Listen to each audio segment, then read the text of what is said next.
వారు ఇంకో మంచి మాట అన్నారు. మనకు తాతలు తండ్రులు ఆభరణాలు ఆస్తులు ఇస్తారు, అది అమ్ముకుంటారా అన్నారు. మరి మీ ఉప ముఖ్యమంత్రి గారి బడ్జెట్లో 24,000 కోట్లు భూములమ్మి ఈ బడ్జెట్కు నిధులు సమకూరుస్తా అన్నారు. దాన్ని ఏమంటారో ముందు సమాధానం చెప్పండి. నంబర్ 2. నంబర్ 3, మహబూబ్ నగర్ ఎంపీగా కేసీఆర్ గారు ఏం చేసిండ్రు అన్నారు. మీరున్న గత తెలుగుదేశం పార్టీ, మీరిప్పుడున్న కాంగ్రెస్ పార్టీ, మీరిద్దరే పాలమూరు వెనుకబాటుతనానికి కారణం. 1985లో శంకుస్థాపన చేసిన కల్వకుర్తి, నెట్టంపాడు, భీమా, కోయిల్ సాగర్ 1985 నుంచి 2014 వరకు 29 సంవత్సరాల్లో మీరిచ్చిన ఆయకట్టు కేవలం 26,000 ఎకరాలు. మేం ప్రభుత్వంలోకి రాగానే 4,000 కోట్లు ఖర్చు పెట్టి 6,36,000 ఎకరాలకు నీళ్లు ఇచ్చింది నిజమా కాదా అని నేను అడుగుతా ఉన్నా. మీరు మీ సోకాల్ తెలుగుదేశం కాంగ్రెస్లు మహబూబ్ నగర్ జిల్లాకు ఒక్క మెడికల్ కాలేజ్ ఇవ్వలేదు. మేము 5 ప్రభుత్వ మెడికల్ కాలేజీలు మహబూబ్ నగర్ జిల్లాలో పెట్టాం. అధ్యక్ష, ఇట్లా మహబూబ్ నగర్కి ఏం చేశామో చర్చ పెడదామంటే రోజు పెట్టండి, నేను డీటెయిల్గా చెప్పడానికి రెడీగా ఉన్నా. అధ్యక్ష, అదేవిధంగా కాళేశ్వరం విషయంలో కూడా నేనేదో 80,000 అన్నారు. ఇరిగేషన్ వైట్ పేపర్ విడుదల చేసిన రోజు ఇక్కడి నుంచే నేను మాట్లాడినా. ఆ రోజు 94,000 చెప్పినా, ఈ రోజు 94,000 చెప్పినా మీరు సరిగా గుర్తుపెట్టుకోక సభను తప్పుదో పట్టించారు. ఇకపోతే ఇంకా చాలా విషయాలు అడిగారు, ఆయనకు అన్నిటికీ సమాధానం చెప్పగలుగుతా. బతుకమ్మ చీరల విషయంలో మహిళల్ని అవమానపరిచే విధంగా ముఖ్యమంత్రి గారు మాట్లాడారు. ఆయన వెంటనే క్షమాపణ చెప్పాలి, లేదా దాని సభ రికార్డ్స్ నుంచి తొలగించాలని చెప్పి నేను కోరుతా ఉన్నా. అధ్యక్ష, నేను ముఖ్యమంత్రి గారు చాలాసేపు చెప్పింది, కానీ నేను పోతే నా సబ్జెక్టు డీవియేట్ అవుతుందని నేను అందులోకి డీటెయిల్గా పోతలేను. బట్ ఇప్పుడు నా డిస్కషన్ పెట్టండి, I'm ready to answer any question. అధ్యక్ష, ఇట్లా అప్పులు ఆస్తుల గురించి మాట్లాడే క్రమంలో ఈరోజు మెడికల్ కాలేజీలు కానీ, నర్సింగ్ కాలేజీలు కానీ, మీరు కూర్చుంటున్న సచివాలయం కానీ, అప్పుడప్పుడు మీరు రివ్యూకు పోతున్నటువంటి పోలీస్ కమాండ్ కంట్రోల్ రూమ్ కానీ, అదేవిధంగా గురుకులాలు కానీ, ఇట్లా రైతు వేదికలు కానీ, ఎన్నో ప్రగతి భవన్ కానీ, ఇవాళ మా బట్టెన్ ఉంటున్న ప్రగతి భవన్ కానీ, ఇట్లా ఎన్నో ఆస్తుల కల్పన కూడా చేశాం. అందువల్ల దయచేసి ఎప్పుడు ఒక ప్రభుత్వం మీద, గత ప్రభుత్వం మీద దుమ్మెత్తడం మాని మీరేం చేస్తారో చెప్పండి. అదేవిధంగా అప్పుల విషయంలో క్లారిఫై చేశాం. ఇక భవిష్యత్తులో అనవసరంగా తప్పుడు ప్రచారం, గోబల్స్ ప్రచారం మానుకోవాలని చెప్పి నేను కోరుతూ అధ్యక్ష, ఇకపోతే గ్యారంటీలు, 6 గ్యారంటీలు. ఈ 6 గ్యారంటీల విషయానికి వస్తే అధ్యక్ష, ప్రముఖ తత్వవేత్త మార్టిన్ లూథర్ కింగ్ ఒక మాట అన్నారు అధ్యక్ష, each betrayal begins with a trust. ప్రతి ద్రోహం కూడా నమ్మకంతోనే పుడుతుందని అన్నారు. ఈ కొటేషన్ ఈ ప్రభుత్వానికి సరిగ్గా సరిపోతుంది అధ్యక్ష. ఈ ప్రభుత్వం తమ మొదటి వాగ్దానానికి మొదటి అసెంబ్లీ సమావేశంలోనే తిలోదొక్కిచ్చారు అధ్యక్ష. నమ్మక ద్రోహాల పరంపరకు నాంది పలికింది. I'm sorry to say, but unfortunately this shows the original attitude of this Congress government. అభయహస్తం పేరిట మేనిఫెస్టో రూపొందించారు. అందులో 6 గ్యారంటీలను ప్రముఖంగా ప్రస్తావించారు. మేనిఫెస్టోలో ఉన్న వాగ్దానాల మీద విశ్వాసం కల్పించడం కోసం మరో వాగ్దానం చేశారు. 100 రోజుల్లో 6 గ్యారంటీలు అమలు చేస్తామని హామీకి మొదటి అసెంబ్లీ సమావేశాల్లోనే చట్టబద్ధత కల్పిస్తామని వీరి జాతీయ నాయకులు పండిట్ జవహర్లాల్ నెహ్రూ గారి మునిమనమడు, ఇందిరాగాంధీ గారి మనమడు, రాజీవ్ సోనియా గాంధీల సుపుత్రుడు, ఏఐసిసి మాజీ అధ్యక్షుడు, ప్రస్తుత పార్లమెంట్ ప్రతిపక్ష నాయకులు రాహుల్ గాంధీ గారి చేత భూమి ఆకాశాలు దద్దరిల్లే విధంగా ఎలక్షన్లలో ప్రచారం చేశారు. వారలా ప్రకటించగానే పిసిసి అధ్యక్షుడు, అదేవిధంగా సిఎల్పి లీడర్ గారు ఈ రకంగా మాది గ్యారంటీ కార్డు అని ఇద్దరు చెరొక దిక్కు సంతకాలు పెట్టి ఇంటింటికి పంచిండ్రు. ఏం రాశారు అధ్యక్ష దీని మీద? హరీష్ రావు గారు, 100 రోజుల్లో నెరవేరుతుంది ప్రతి గ్యారంటీ. హరీష్ రావు గారు, అధ్యక్ష, బాధ కలిగే మినిస్టర్ గారు, చట్టబద్ధత హామీ ఏమైందో ఏ కాంగ్రెస్ నాయకులు కూడా దాని గురించి మాట్లాడారు. ముఖ్యమంత్రి గారిని అడుగుదామంటే ఆయనను, గౌరవ ముఖ్యమంత్రి గారిని మాట్లాడిచ్చే వశం కాదు అధ్యక్ష. ఆయనను మాట్లాడిస్తే ఇక ప్రతిపక్షం మీద రగిలిపోతారు, ఫ్రస్ట్రేషన్ తో పగిలిపోతూ మాట్లాడుతుంటాడు. ఆయన మాటలు ఎట్లుంటాయంటే అధ్యక్ష, ఆయన మాటలు పేగులు మెడలేసుకుంటా, కనుగుడ్లతో గోటీలాడతా, లాగుల తొండలు జొర్రగొడతా, పండబెట్టి తొక్కుతా, గోల్చి ఊడగొడతా, లాగులు ఊడగొడతా అంటూ రాక్షస భాషలో చెలరేగిపోతుంటే పాపం సామాన్య ప్రజలు ఈ ముఖ్యమంత్రి గారిని చట్టబద్ధత ఏమైంది, 6 గ్యారెంటీలు ఏమైందని అడిగే ధైర్యం ఉంటుందా అధ్యక్ష? అధ్యక్ష గారు మాట్లాడండి. ఇది నేను మాట్లాడలేను, గౌరవ సభానాయకుడు అన్న మాటలే యాద్ చేసిన. బడ్జెట్ ఉన్నది అది. అయితే అధ్యక్ష, ఓకే అధ్యక్ష, ప్లీజ్ అధ్యక్ష. అయితే అధ్యక్ష, ఒకరోజు గౌరవ ముఖ్యమంత్రి గారు అల్లూరి సీతారామరాజు గారి కార్యక్రమానికి వెళ్ళారు హైదరాబాద్లో. నేను అనుకోకుండా టీవీ చూస్తున్నాను. అల్లూరి సీతారామరాజు గారి జన్మదిన కార్యక్రమం అనుకుంటా వెంకయ్య నాయుడు గారు వేదిక మీద ఉన్నారు. ఆ వేదికలో మాట్లాడుతూ వెంకయ్య నాయుడు గారు, కొంతమంది ప్రముఖులు రాజకీయాల్లో భాష బాగలేదు, రోజు రోజుకు దిగజారిపోతుంది, బడ్జెటే దిగజారిపోతుంది అంటే ముఖ్యమంత్రి గారు ప్రామిస్ చేసిండు ఆ రోజు, ఇక ఈ ఆలట్ నుంచి నేను భాష మార్చుకుంటా, మంచిగా మాట్లాడతా అన్నాడు. కానీ మార్చుకోలేదు. సరే అధ్యక్ష, ఓకే అధ్యక్ష, ఐ రెస్పెక్ట్ యూ అధ్యక్ష. అధ్యక్ష నేను అధ్యక్ష, వారట్లా మాట్లాడినా మాకు అభ్యంతరం లేదు అధ్యక్ష. మా బాధల్లా ఆ ముఖ్యమంత్రి కుర్చీకుండే గౌరవం పెరగాలి, ఈ రాష్ట్రం యొక్క ప్రతిష్ట మసకబారద్దనేదే మా తాపత్రయం తప్ప వేరే లేదు. ఒక చిన్న ఎగ్జాంపుల్ చెప్తా అధ్యక్ష. గ్రూప్ 2 ఉద్యోగాల కోసం నిరుద్యోగులందరూ కూడా రోడ్ల మీదకి వచ్చి వాళ్ళు వాయిదా వేయాలని అడిగితే గౌరవ ముఖ్యమంత్రి గారు ఏమన్నారంటే, ఎవరైనా వాయిదా వేయమని అడిగేది, సన్నాసులు అడుగుతున్నారు వాయిదా వేయమని అన్నారు. అన్నాక 3 రోజులకే వాయిదా వేసింది. మరి ఇప్పుడు ఎవరు సన్నాసులు అంటే నేను అనేది ఏంటంటే అధ్యక్ష, దయచేసి అట్లా మాట్లాడకూడదు. అదేవిధంగా మోతీలాల్ అనే ఒక నిరుద్యోగి నిరాహార దీక్ష చేస్తే ముఖ్యమంత్రి గారు ఏమన్నారంటే, ఆయన అప్లికేషనే పెట్టలేదు, ఆయనకు అసలు హాల్ టికెటే లేదు అన్నాడు. తెల్లారైన 3 హాల్ టికెట్లు బయట పెట్టిండు. ఎవరి గౌరవం దెబ్బతిన్నది? మేమనేది ఒక ముఖ్యమంత్రి స్థాయిలో ఉన్నప్పుడు బాధ్యతాయుతంగా మాట్లాడితే రాష్ట్ర గౌరవం బాగుంటుంది, వారికి కూడా మంచిగా ఉంటుంది. ముఖ్యమంత్రి గారి రాజకీయ రొదలో, తిట్ల దాడిలో 6 గ్యారెంటీల చట్టబద్ధత ఏమైంది మహాప్రభు అనే. 1 మినిట్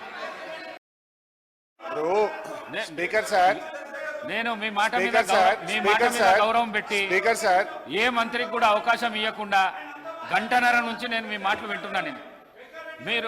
మీరు డీవియేషన్ కాకండి, బడ్జెట్ పైనే మాట్లాడండి. మీరు బడ్జెట్ పైనే మాట్లాడండి ప్లీజ్. స్పీకర్ సార్, ఆగండి.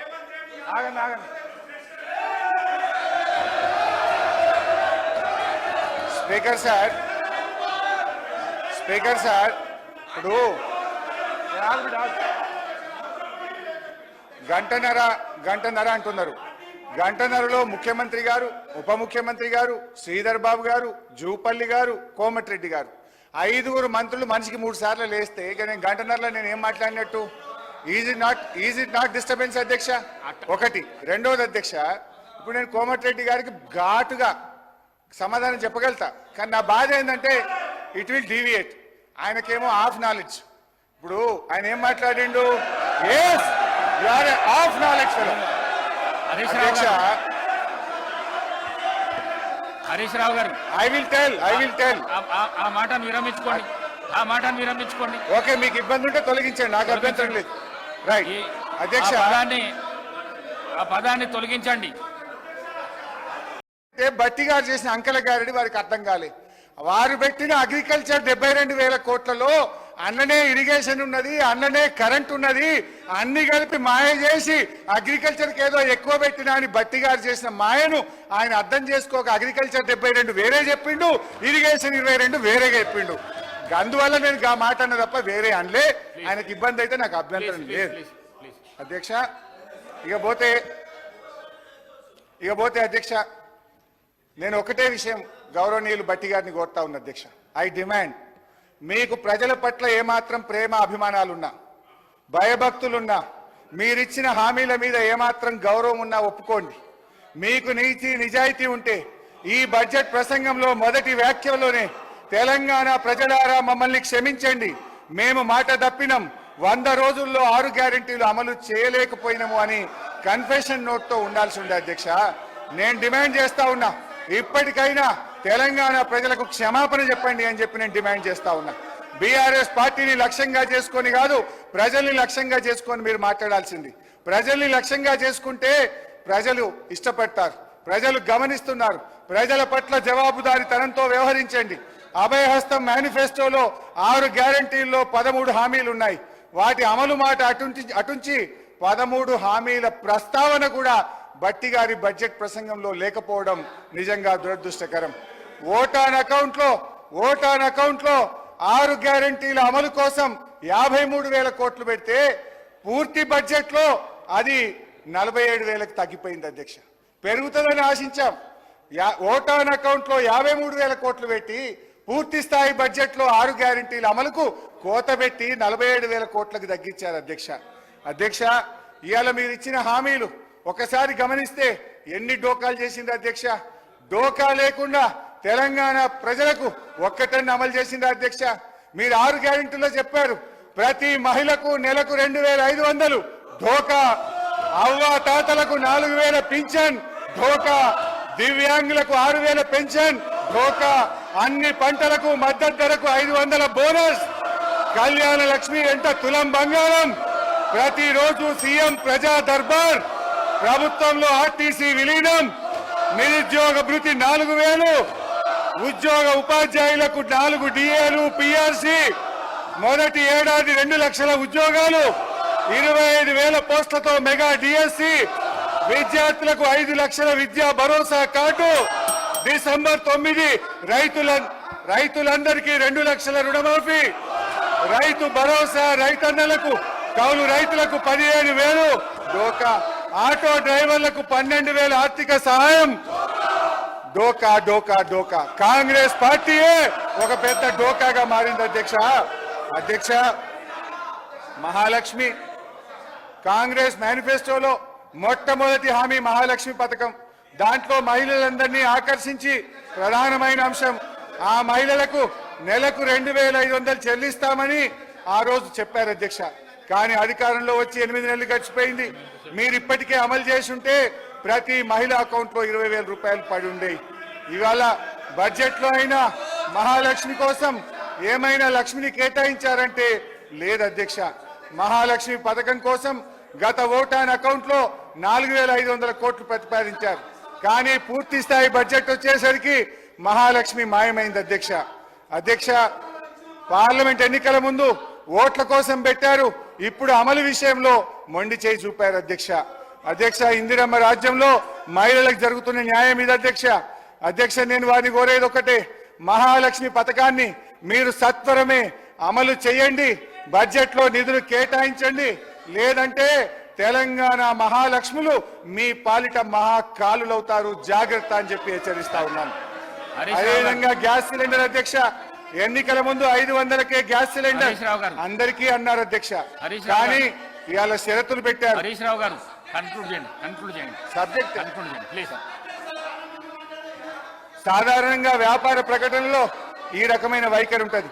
పెద్ద అక్షరాలతో ఆకర్షణీయమైన ఆఫర్ పెట్టి కిందెక్కడో చిన్న చిన్న షరతులు వర్తిస్తాయి అని కనిపించకుండా పెట్టారు. ప్రభుత్వ వైఖరి కూడా వ్యాపార వ్యవహారాల వలె ఉండడం శోచనీయం అధ్యక్ష. మేం కోరేది ఒక్కటే, తెల్ల రేషన్ కార్డులు ఉన్న వారందరికీ ఈ ఉచిత గ్యాస్ సిలిండర్ సబ్సిడీ పథకాన్ని వర్తింపజేయాలని కోరుతా ఉన్నాం అధ్యక్ష. మహిళలకు ఉచిత బస్సు ప్రయాణం పెట్టారు, మంచిదే, మేము వెల్కమ్ చేస్తున్నాం. మంచి చెప్తున్నా, కూర్చో అన్న, మిమ్మల్ని మెచ్చుకుంటున్నా. కానీ బస్సులు సరిపోక ప్రజలు నానా యాత్రలు పెడుతున్నారు. బస్సులో స్థలం సరిపోక గొడవలు పడుతున్నారు, కొట్టుకుంటున్నారు. విద్యార్థులు ప్రమాదకరంగా ఫుట్బోర్డ్ ప్రయాణాలు చేస్తున్నారు. అందువల్ల దయచేసి కొత్త బస్సులు కొనండి, బస్సుల సంఖ్య పెంచండి. ఎక్కడైతే 1,500 గ్రామాలకు బస్సులు లేవో వాటికి బస్సులు వేయాలని చెప్పి మీ ద్వారా ప్రభుత్వానికి విజ్ఞప్తి చేస్తున్నాను అధ్యక్ష. రైతు భరోసా, దయచేసి రైతు భరోసాను వానకాలం పంట కాలానికంటే ముందు ఇవ్వాలి, ఆలస్యమైతుంది. తొందరగా రైతు భరోసాను అందించాలని కోరుతున్నాను. వ్యవసాయ కూలీలకు 12,000 ఇస్తామని బడ్జెట్ లో చెప్పారు. ఈ రాష్ట్రంలో 52 లక్షల మంది ఎన్ఆర్ఈజీఎస్ లో నమోదు చేసుకున్నటువంటి కూలీలు ఉన్నారు. మొత్తం 52 లక్షల మందికి నెలకు 12,000 చొప్పున, సంవత్సరానికి 12,000 చొప్పున వారందరికీ ఇవ్వాలి.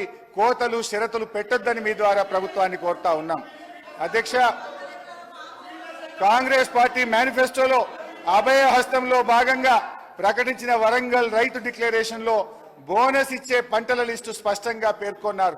వరి, మొక్కజొన్న, కందులు, సోయాబీన్, పత్తి, మిర్చి, పసుపు, ఎర్రజొన్న, చెరుకు, జొన్న అన్నింటికీ 500 బోనస్ ఇస్తామన్నారు. వీటి మద్దతు ధరలకు అదనంగా 500 బోనస్ ఇచ్చి మొత్తాన్ని కూడా చాలా క్లారిటీగా మేనిఫెస్టోలో చెప్పారు. ఇప్పుడేమంటున్నారు? బోనస్ కేవలం వరికే అంటున్నారు. అది కూడా కేవలం సన్నాలకు మాత్రమే అని సన్నాయి నొక్కులు నొక్కుతా ఉన్నారు. డిక్లరేషన్ లో ఆ రోజు మీరు పెట్టిన వరికి మద్దతు ధర 2183 అనేది దొడ్డు రకం వడ్ల మద్దతు ధర.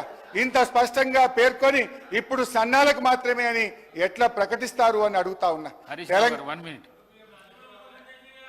ముఖ్యమంత్రి గారు, డిప్యూటీ సీఎం గారు, ఇలే మినిస్టర్ గారు, కోమటిరెడ్డి వెంకటరెడ్డి గారు, జూపల్లి కృష్ణారావు గారు అందరు కలిసి 30 నిమిషాలు వాళ్ళు మాట్లాడిండ్రు. మీరు ఇప్పటిదాకా 68 నిమిషాలు మీరు మాట్లాడిండ్రు.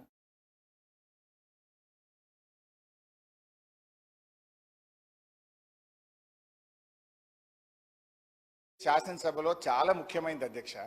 మీరు ఇట్లా మా గొంతు నొక్కే ప్రయత్నం చేయొద్దు. నేను సబ్జెక్ట్ డీవియేట్ కాను అధ్యక్ష, సబ్జెక్ట్ మీదనే మాట్లాడతాను అధ్యక్ష. ఇప్పుడు 5 మంత్రులు ముఖ్యమంత్రి గారు మాట్లాడితే వాళ్ళకి సమాధానం చెప్పడానికే పావుగంట పోయింది కదా సార్. నా టైం డీవియేట్ అయింది కదా సార్. దయచేసి కైండ్లీ కోఆపరేట్ అధ్యక్ష. తెలంగాణలో మనకు పండేదే 90% దొడ్డు వడ్లు అధ్యక్ష. అంటే 90% దొడ్డు వడ్లకు మీరు బోనస్ ఇయ్యమంటే అసలు ఆ 10% కూడా ఎందుకు వేస్తారు అధ్యక్ష? అందులో మెజారిటీ ఇంటి మందం తిండి గింజల కోసం రైతులు సన్నవడ్లు వేసుకుంటారు. అంటే మార్కెట్లకు వచ్చే దొడ్డు వడ్లకు ఇయ్యమంటే ఇది రైతులకు మీరు మాట ఇచ్చిన వడ్లకు బోనస్ బోగస్ అవుతుంది. దయచేసి మీరు మేనిఫెస్టోలో చెప్పినట్టు అన్ని పంటలకు అన్ని రకాల వడ్లకు బోనస్ ఇవ్వండి అని చెప్పి నేను కోరుతా ఉన్నా అధ్యక్ష. సన్నాల సాగు పెంచండి, కానీ దొడ్డు రకానికి ద్రోహం చేయకండి అని మీ ద్వారా ప్రభుత్వాన్ని కోరుతున్నా అధ్యక్ష. గృహజ్యోతి ప్రారంభమైంది, సంతోషం, ఐ అప్రిషియేట్. కానీ గృహజ్యోతి కూడా పాక్షికంగానే జరుగుతూ ఉంది. నేను కోరేది ఒక్కటే, రాష్ట్రంలో 90 లక్షల తెల్ల రేషన్ కార్డు హోల్డర్స్ ఉన్నారు. తెల్ల రేషన్ కార్డు ఉన్న ప్రతి ఒక్కరికి 200 యూనిట్ల వరకు గృహజ్యోతిని వర్తింపజేసి న్యాయం చేయాలని చెప్పి నేను గౌరవ ప్రభుత్వాన్ని, ఉప ముఖ్యమంత్రి గారిని కోరుతా ఉన్నా అధ్యక్ష. ఇకపోతే యువ వికాసం 5వ గ్యారంటీ. యువ వికాసం కింద విద్యార్థులకు 5 లక్షల విద్యా భరోసా కార్డు అన్నారు అధ్యక్ష. ఆ కార్డు ఉంటే ఫీజులే కట్టవలసిన అవసరం లేదన్నారు అధ్యక్ష. ఇప్పటి వరకు కార్డు లేదు, కాకరకాయ లేదు అధ్యక్ష. ఆ ఊసే ఎత్తుతలేరు. యువ వికాసం కోసం మరో మోసం కాకూడదని ఈ యువ వికాసాన్ని వెంటనే ఈ ప్రభుత్వం ప్రారంభించేలేగా మరి ఆ భగవంతుని నేను ప్రార్థిస్తా ఉన్నా అధ్యక్ష. 6వ గ్యారంటీ అధ్యక్ష. ఈ బడ్జెట్ లో కనీస ప్రస్తావన లేని గ్యారంటీ చేయూత అనే గ్యారంటీ. ఎన్నికల సభల్లో గౌరవ ముఖ్యమంత్రి గారు ఎంత గొప్పగా చెప్పిండు అధ్యక్ష. అవాని పింఛన్ ఎంత? 2000. ఇగో డిసెంబర్ 9 నాడు ఇందిరమ్మ రాజ్యం వస్తుంది, నీకు 4000 రూపాయలు పడతాయి డిసెంబర్లా. నీ మన్మడొచ్చి పెట్రోల్ కో డీజిల్ కో 500 1000 నీ కాళ్ళొత్తుతాడు అన్నాడు ఈ ముఖ్యమంత్రి. మరి ఆ ముఖ్యమంత్రి మాటలు నమ్మి మురిసిపోయి కాంగ్రెస్ పార్టీకి ఓటేసిన హరీష్ రావు గారు, మీకు మళ్ళీ విన్నపిస్తున్నా, మీకు మళ్ళీ విన్నపం చేస్తా ఉన్నా నేను. మీరు డిబేట్ కాకండి. డిబేట్ అయితే అక్కడి నుంచి ఈ విధంగా వస్తాయి. డిబేట్ కాకండి. Thank you sir. నేను ఎక్కడ డిబేట్ కాలేదు అధ్యక్ష. 6 గ్యారంటీల్లో 100 రోజుల్లో అమలు చేస్తామని బాండ్ పేపర్ మీద రాసిచ్చిన చేయూత పథకం గురించి మాట్లాడిన తప్ప I did not deviate. I restrain to my subject sir అధ్యక్ష. అయితే ఇప్పుడు ఏం జరుగుతుంది అధ్యక్ష? పోస్ట్ ఆఫీస్ దగ్గర, బ్యాంకు దగ్గరికి వచ్చి అవ్వాతాతలు మా 4000 ఎప్పుడు పడుతున్నాయి బిడ్డ అని ఎంతో ఆర్తితో ఆవేదనతో అడుగుతున్నారు. దివ్యాంగ సోదరీమణులు దీనంగా ఎదురు చూస్తున్నారు. ఒంటరి మహిళలు కంట నీరు పెట్టుకుంటున్నారు. వితంతువులు, డయాలసిస్ పేషెంట్లు, బోధకాలు బాధితులు, నేతన్నలు, గీతన్నలు 4000 పింఛన్ ఎప్పుడొస్తుందా అని కళ్ళు కాయలు చేసుకొని చూస్తున్నారు అధ్యక్ష. ఇవాళ పరిస్థితి ఏంటంటే అధ్యక్ష, 4000 మాట దేవుడు ఎరుగు, ఆ ఇచ్చే 2000 కూడా చక్కగా వస్తలేదు అధ్యక్ష. మే నెల పెన్షన్, జూన్ నెల పెన్షన్, 2 నెలల పెన్షన్ ఈ రోజు వరకు పెండింగ్ ఉన్నది. ఇవాళ 27వ తారీఖు అధ్యక్ష. రామ్మోహన్ రెడ్డి గారు అధ్యక్ష అధ్యక్ష మేమనేది ఒకటే అధ్యక్ష, ఇప్పటికైనా 4000 పెన్షన్ ఇవ్వండి, పెండింగ్ లో ఉన్న 2 నెలల పెన్షన్లు కూడా 2,000 వెంటనే రిలీజ్ చేసి వారికి ఆదుకోవాలని చెప్పి మీ ద్వారా విజ్ఞప్తి చేస్తున్నా అధ్యక్ష. ఈ విషయంలో ఏం చెప్పాలని బాగా ఆలోచించాను అధ్యక్ష. బడ్జెట్ ప్రసంగంలో బట్టి గారు ఒక మాట అన్నారు. బడ్జెట్ ప్రసంగంలో బట్టి గారు ఏమన్నారంటే చేతగానమ్మకు మాటలు ఎక్కువ. హరీష్ రావు గారు ఎంతసేపు మాయి చెప్పే ప్రయత్నం చేస్తున్నారు. మేము సరిగా చేయలేదు కనుకనే మమ్మల్ని ప్రతిపక్షంలో కూర్చోబెట్టారు. రేపు మీరు కూడా ఇడికి వస్తారా? మరి రాండి, మీరు అదే తప్పు చేస్తే మీరు ఇడికి వస్తారు, మేము ఆడికి వస్తాం. అధ్యక్ష, సరే సీతక్క గారితో నా మనవి, అక్క రివ్యూ చేసుకోండి. మే జూన్ నెలల పెన్షన్ రాలేదు. ఇప్పుడు జూలై నెల 27వ తారీఖు, 3 రోజులు అయితే ఆగస్టు వస్తుంది. 3 నెలల పెన్షన్ పెండింగ్ అవుతుంది. నేను ఊర్లకు పోయి డైరెక్ట్గా పెన్షనర్లతో మాట్లాడి చెప్తున్నా. ఇవాళ ఉదయం అసెంబ్లీలో మాట్లాడితే కనుక నా కాన్స్టిట్యున్సీకి ఫోన్ చేసి పెన్షనర్ని అడిగి తెలుసుకొని 1-2 సార్లు క్రాస్ చెక్ చేసుకొని మాట్లాడతా. నేను అట్లా తొందరపడి మాట్లాడాను. 2 months పెండింగ్ ఉంది, 3rd month కాబోతుంది. సరే అయితే సార్, ఇప్పుడు బడ్జెట్ ప్రసంగంలో బట్టి గారు అన్నట్టు చేతగానమ్మకు మాటలు ఎక్కువ అనే మాట ఇది మాకు కాదు, ఆప్ట్గా కాంగ్రెస్ పార్టీకి మీకే వర్తిస్తాయి. అధ్యక్ష, మొత్తం మీద వీళ్ళ స్ట్రాటజీ ఏమిటంటే ఎన్నికలప్పుడు బజాయించు హామీల డంక అమలు చేయకుండా ఉండేందుకు వెతకాలే ఏదో ఒక వంక. ఇది వీళ్ళ స్ట్రాటజీ అధ్యక్ష. ఇకపోతే మేనిఫెస్టోలో మొదటి పేజీ చాప్టర్ 1 మొదటి లైన్లో వీళ్ళు చెప్పింది ఏంటంటే పూర్తి స్థాయి ప్రజాస్వామిక పరిపాలన అందిస్తామన్నారు. అంటే ప్రజలకు భావ ప్రకటన స్వేచ్ఛకు, నిరసన తెలియజేసే హక్కుకు హామీ పడతామని కదా అధ్యక్ష. కానీ వాస్తవంలో ఏం జరుగుతుంది అధ్యక్ష? City central library, Rahul Gandhi గారు సిటీ సెంట్రల్ లైబ్రరీకి పోయి ఎన్నికల ముందు మెట్ల మీద కూర్చొని మీకు 2 లక్షల ఉద్యోగాలు ఇస్తామని, మీకు జాబ్ క్యాలెండర్ ఇస్తామని స్వయంగా ఆయన హామీ ఇస్తే జరిగింది ఏంది అధ్యక్ష? ఇవాళ మొన్న సిటీ సెంట్రల్ లైబ్రరీలో పరీక్షల కోసం విద్యార్థులు చదువుకుంటే అక్రమంగా పోలీసులు చొరబడి గేట్లకు తాళాలేసి విద్యార్థులను నిర్బంధించి లాఠీలతో వీరంగం చేసి చిట్ల కొట్టారు అధ్యక్ష. హరీష్ రావు గారు, మీ సభ్యుల దగ్గర ఉన్న ప్లే కార్డ్స్ బయటికి పంపిస్తేనే సభ నడిపిస్తా, లేకుంటే నడిపియా. రేవంత్ రెడ్డి గారి ప్రజా పాలన ప్రతాపం చూసి పాపం కాలోజీ ఆత్మ ఎంత తల్లడిల్లిందో, కాలోజీ నా గొడవ ఎంత ఘోషించిందో అధ్యక్ష. నడి రోడ్డు మీద నిరుద్యోగులపై లాఠీలు జులిపించడమే మీరు చెప్పిన పూర్తి స్థాయి ప్రజాస్వామ్యమా? ఆర్ట్స్ కాలేజీలో జరుగుతున్న లాఠీ చార్జీని చిత్రీకరిస్తున్న జర్నలిస్టును అసభ్య పదజాలంతో బూతులు తిట్టి కొట్టడమేనా కాంగ్రెస్ మార్కు ప్రజాపాలన? అంగన్వాడీలను, ఆశా వర్కర్లను తమ డిమాండ్ల సాధన కోసం రోడ్డెక్కితే అణచివేత, ప్రతిపక్ష కార్యకర్తలపై ప్రతీకార దాడులు. మొత్తం మీద కాంగ్రెస్ పార్టీ తెచ్చిన మార్పు ఎట్లా ఉందంటే విద్యార్థినీలకు ఇస్తామన్న స్కూటీలలో లేదు, పోలీసులు విచ్చలవిడిగా ప్రయోగిస్తున్న లాఠీలా ఉంది అధ్యక్ష. హరీష్ రావు గారు, కన్క్లూడ్ చేయండి. టైం అయిపోయింది, కన్క్లూడ్ చేయండి సార్. అట్లా కాదు సార్, ప్లీజ్. 15 నిమిషాలు అధ్యక్ష. ఈ ప్రభుత్వంలో లా అండ్ ఆర్డర్ ఎంత ఘోరంగా దెబ్బతిన్నదో, ఎందుకంటే హోంమంత్రిగా కూడా ముఖ్యమంత్రి గారే ఉన్నారు, మరి ఇవాళ ఆర్థిక మంత్రి గారు కూడా సమాధానంలో చెప్పాలి. ఈ ప్రభుత్వం వచ్చిన 8 నెలల కాలంలో లా అండ్ ఆర్డర్ బాగా దెబ్బతిన్నది అధ్యక్ష. మర్డర్లు ఈ ప్రభుత్వం వచ్చిన తర్వాత మన ఈ 8 నెలల కాలంలో 500 మర్డర్లు జరిగినాయి అధ్యక్ష. Dacoities 60, robberies 400, theft cases 10,000, rape cases 1800 rape కేసులు అయినాయి అధ్యక్ష. పోయిన జూన్ నెలలో ఒక్కటే జూన్ నెలలో ఒక హైదరాబాద్ నగరంలో 28, ఈ ప్రభుత్వం వచ్చిన 8 నెలల కాలంలో 1,00,000కు పైగా ఎక్కువ కేసులు నమోదైనాయి అధ్యక్ష. ఈ మధ్య ఒక అమ్మాయి పోలీస్ స్టేషన్ కోసం, ఒక ఆడబిడ్డ ఆటో ఎక్కి పోలీస్ కంప్లైంట్ ఇవ్వడానికి పోతే ఆ ఆటో వాళ్ళు కారులో ఎక్కించి గ్యాంగ్ రేప్ చేశారు అధ్యక్ష. అంటే హైదరాబాద్ నగరంలో ఇలాంటి పరిస్థితి ఉంటే మన నగరం యొక్క ప్రతిష్ట దెబ్బతింటది. దయచేసి ఆలోచించండి. నేను ఇంకో మంచి ఎగ్జాంపుల్ కూడా చెప్పాలనుకుంటున్నా అధ్యక్ష, ఒక్క నిమిషం.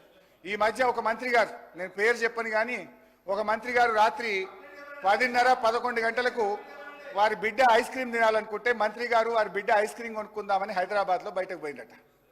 బయటకు పోయి ఐస్ క్రీమ్ కొనుక్కుందామని తిరిగితే ఏడ చూసినా షాపులు బంద్ ఉన్నాయట హైదరాబాద్లో. అన్ని షాపులు బంద్ ఉంటే తిరగంగా రోడ్డు మీద ఒక ఉత్తరప్రదేశ్ ఆయన అదే చిన్న బండి ఐస్ క్రీమ్ బండి పోతుంటే ఆడ ఆపుకొని ఐస్ క్రీమ్ కొనుక్కొని ఏమైంది ఆయన దుకాన్లు బంద్ ఉన్నాయంటే ఈ గవర్నమెంట్ వచ్చినాక ఏమైందో ఏమో మేడం ఏమైందో ఏమో పోలీసు వాళ్ళు లాఠీ చార్జీలు చేస్తున్నారు, 10కే దుకాన్లు బంద్ చేస్తున్నారని ఆ మంత్రి గారికి ఆ ఐస్ క్రీమ్ బండి ఆయన చెప్పిండట. ఈ విషయం ఆ మంత్రి గారు ఒక వీడియో కాన్ఫరెన్స్ లో డైరెక్ట్ ముఖ్యమంత్రి గారు చెప్తే రాష్ట్రంలోని ఆఫీసర్లు అందరూ విన్నారా మా వీడియో కాన్ఫరెన్స్ లో. అన్నా మన గవర్నమెంట్ వచ్చినాక పోలీసు వాళ్ళు ఎటువంటి అటే కొడుతున్నారట రోడ్ల మీద, 10కే దుకాన్లు బంద్ చేస్తుందని అనే పరిస్థితి వచ్చింది. సో నేను అనేది ఏంటంటే దయచేసి లా అండ్ ఆర్డర్ అనేది రాష్ట్రానికి చాలా ముఖ్యం. పెట్టుబడులు రావాలన్నా ఉద్యోగాల కల్పన జరగాలన్నా లా అండ్ ఆర్డర్ చాలా దెబ్బతింటున్నది. చాలా డీటెయిల్స్ ఉన్నాయి, మళ్ళీ నేను సబ్జెక్ట్ మీద లా అండ్ ఆర్డర్ లో మాట్లాడతాను. దయచేసి కన్క్లూడ్ చేయండి. నేను మైక్ కట్ చేస్తే మర్యాదగా ఉండదు. కన్క్లూడ్ చేయండి ప్లీజ్. దయచేసి లా అండ్ ఆర్డర్ మీద దృష్టి పెట్టండి. మరి జరుగుతున్న మర్డర్లు, రేపులు, రాబరీలు 1,00,000కు పైగా 8 నెలల కాలంలో ఈ రాష్ట్రంలో కేసులైనాయి. దాన్ని సమీక్ష చేయాలని మీ ద్వారా ప్రభుత్వాన్ని కోరుతున్నా. వీలైతే వివరాలు ఇవ్వండి అధ్యక్ష. ఇకపోతే సరే ఇవన్నీ చాలా విషయాలు ఉన్నాయి. ఈ ప్రజాపాలన గురించి ఏం చెప్పారు అధ్యక్ష? వాళ్ళు గతంలో రాహుల్ గాంధీ గారు కూడా చెప్పినారు, ప్రజా దర్బార్ మే హర్ దిన్ జనతా సే హమారా చీఫ్ మినిస్టర్ మిలింగే అని చెప్పారు. కానీ ప్రజాపాలన ముఖ్యమంత్రి గారు నేను ప్రమాణ స్వీకారం చేస్తున్నా, ఇనుప కంచెలని వడగొడుతున్నా, ఇక రేపటి నుంచి పోతున్నాను ఒక్కనాడు పోయింది ముఖ్యమంత్రి గారు. తర్వాత ముఖ్యమంత్రి గారి నుంచి మంత్రులకు పోయింది, మంత్రుల నుంచి ఐఏఎస్. రామ్మోహన్ రెడ్డి గారు